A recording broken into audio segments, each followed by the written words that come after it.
Wiebe Koortstra en Bobby Veenstra gaan nog flink wat geld te goede van een casino-miljonair.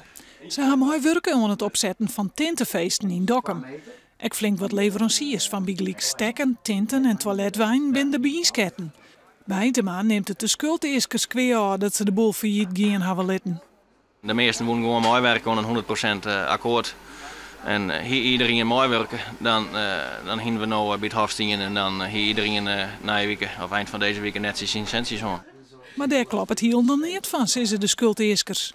Die gaat nooit wat van zich herlitten en ja, juist er het rek benomen dat er een aantal bedrijven en die willen net akkoord gaan met zijn vaststellen, maar hij had eigenlijk het gras van het bedrijf het er net benaderen. We krijgen zelf geen contact met hem, dus hij had mij nog nooit bellen. Hij had mij ook net vragen of ik akkoord kon met zijn voorstel.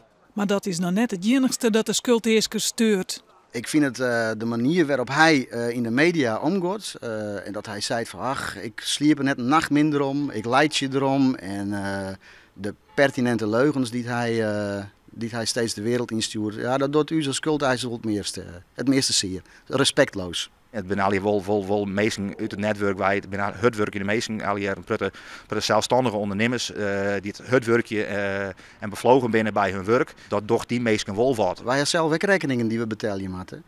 En ja, door dit soort praktijken wordt dat ook steeds moeilijker natuurlijk.